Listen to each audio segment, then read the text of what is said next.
రోజుకి 100 రూపాయల ఖర్చుతో ఈ మహాలయ పక్షాల్లో మీ పితృదేవతలకు కాశీ మహాక్షేత్రంలో సెప్టెంబర్ 8 నుండి 21 వరకు జరిగే తిలాహోమంలో పాల్గొనండి.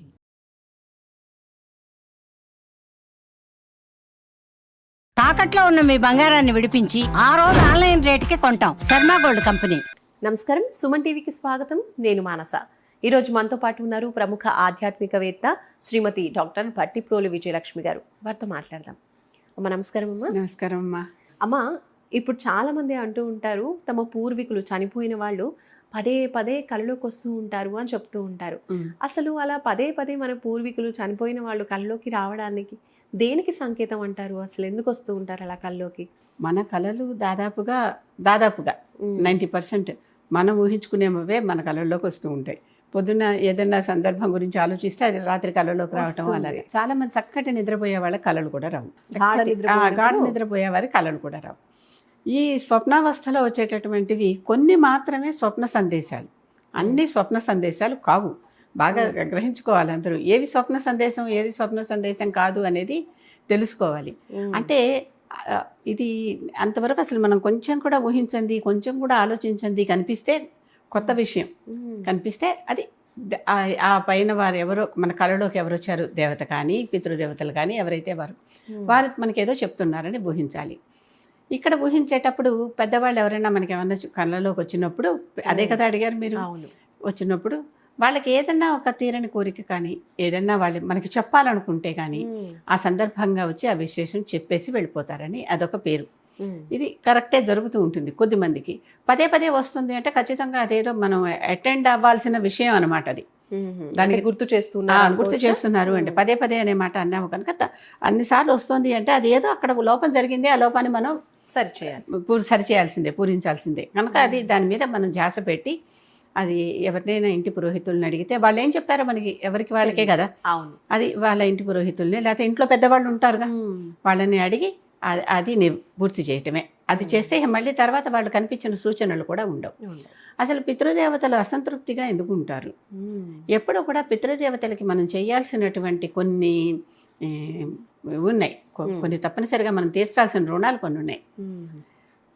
నిజాయితీగా చెప్పుకుంటే మనిషి పుడుతూనే మన సనాతన ధర్మంలో 5 రుణాలతో పుడతాడు. ఏంటవి 5 రుణాలలో మొదటి రుణం దేవరుణం.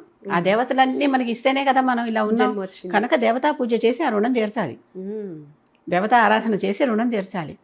రెండోది ఋషి రుణం. ఆ ఋషులన్నీ మనకి ఎంతో జ్ఞానం ఇచ్చి వాళ్ళు ఎంతో కష్టపడి అవన్నీ చేసి మనకి ఇస్తే ఆ జ్ఞానాన్ని మనం ఇప్పుడు తేలిగ్గా వాడేసుకుంటున్నాం కనుక ఆ ఋషికి రుణం తీర్చాలి. ఋషి రుణం తీర్చటువంటి ఏమిటి? ఆ ఋషి ద్వారా మనం నేర్చుకున్న జ్ఞానాన్ని మళ్ళీ తిరిగి మనం నలుగురికి చెప్పటం. అలాగే కదా ఋషి చెప్పినటువంటి సందేశం అందరికి అందుతుంది. మూడవది పితృరుణం. పితృరుణం అంటే మాతాపితృ ఇద్దరు కూడా పితరులు అనమాట. పితృదేవతలందరూ ఇమీడియట్గా మన తల్లిదండ్రులు, ఆ తర్వాత మిగిలిన పితృదేవతలందరూ వారికి ఎప్పుడెప్పుడు ఏటటువంటి పితృకార్యాలు చెయ్యాలో, ఆబ్దికాలు, మాసికాలు, పింటాలు వదలటం, తర్పణాలు వదలటం ఇలాంటివన్నీ ఉంటాయి కదా, అవి ఆయా సమయాల్లో చెయ్యటం, అవి పితృ రుణం తీర్చడం అవుతుంది. ఇక ఇంకొక రుణం మనుష్య రుణం. మన తోటి వాళ్ళ ఎన్నో చేస్తుంటే మనం అందరి సహకారాలు తీసుకునే కదా బతికేస్తున్నాం కనుక తప్పనిసరిగా మన తోటి వాళ్ళకు కూడా మనకేముందో వాటిల్ని పంచుకోవటం నలుగురితో. అంటే మనకు సాయం చేసిన వాళ్ళని మర్చిపోవద్దంటారు చూడండి, లేకపోతే ఆ రుణం ఉండిపోతుంది ఇలా చెప్తూ ఉంటారు కదా. అది ఇంకోటి భూత రుణం. ఈ భూత రుణం అంటే అంటే జీవజాలాలు అనమాట. ఇప్పుడు చీమలకి చక్కెర వేయండి అప్పు తీరిపోతుంది ఇలాంటివి చెప్తూ ఉంటారు, రావి చుట్టూ ఇలాంటివే. ఇవి వాటికి ఉండేటటువంటి వాటితో మనకున్న ఎప్పుడో ఏదో ఉన్న రుణాలు, అవి రుణాలు తీర్చడం అనమాట. అందుకనే రోజు కాస్త కొన్ని మెతుకులు బయట వదిలిపెట్టండి, పశువులు తింటాయి, లేకపోతే ఇవి పక్షులు తింటాయి, కాసిన గింజలు వదలండి ఇలా చెప్తూ నీళ్లు పెట్టండి. ఇదే కారణం. కాకపోతే ఏది కూడా అతిగా చేయకూడదు. అతి సర్వత్ర వర్జయేత్, అది ఎప్పుడు అందరూ గుర్తుపెట్టుకోవాలి. అతిగా చేస్తే ఆ పక్షులు కూడా పనిచేయటం మానేసి, ఆ జంతువులు కూడా పనిచేయటం మానేసి మనం పెట్టే ఆహారం కోసమే ఎదురు చూస్తూ ఉంటాం. లేకపోతే ఎవరి ఆహారం వాళ్ళు సంపాదించుకోవాలి కదా. అది ధర్మం. అది ధర్మం. కనుక ఈ రుణాలు ఎప్పటికి ఉంటాయి. అలా పితృ రుణాలు ఏమైనా మనకి మిగిలిపోతే పితృదేవతలు అసంతృప్తిగా ఉండి మన కళల్లో కనిపిస్తూ ఉంటారు. సో అలాంటివి కూడా పూజా కార్యక్రమాలు కూడా చేసుకోవాలి. ఆ పితృదేవత మనం చేయాల్సినటువంటి ముఖ్యంగా పితృకార్యాలు, దైవ కార్యాలు ఇవి కూర్చొని చేయాల్సిందే.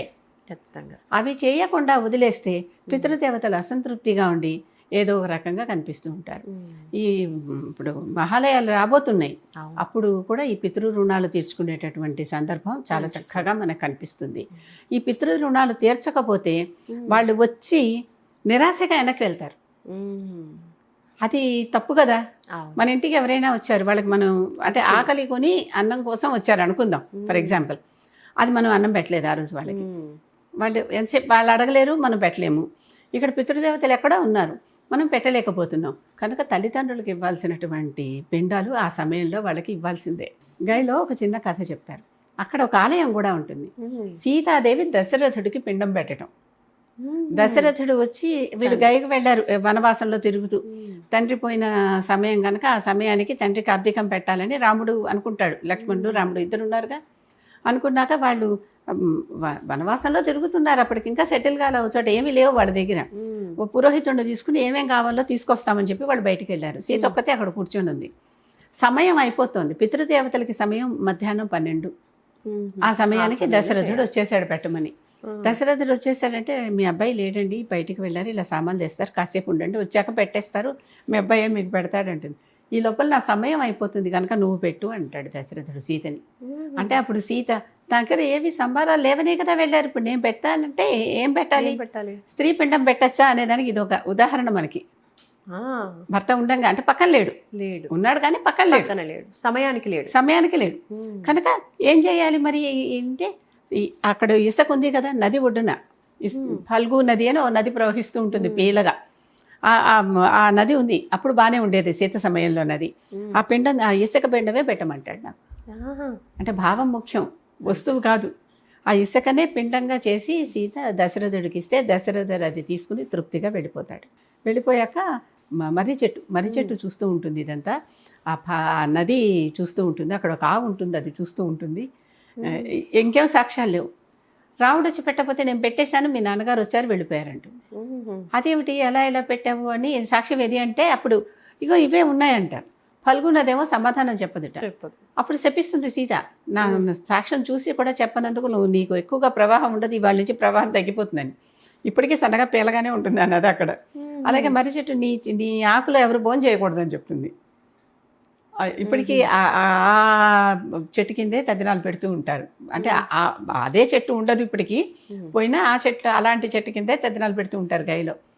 అలాగే ఆవు మాత్రం పెట్టారని చెప్పింది, అందుకని ఆవు పూజనీయం అని చెప్తుంది.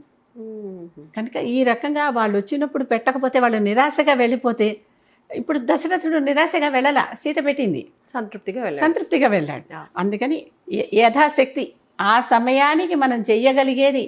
అసలు శాస్త్రంలో ఏమని రాసిందంటే మనం ఆ సమయానికి ఏం పెట్టలేకపోతే పెద్దవాళ్ళకి పితరులకి వాళ్ళని తలుచుకుంటూ ఒక చుక్క కన్నీరు కాడ్చినా కూడా అది వాళ్ళకి తర్పణమే.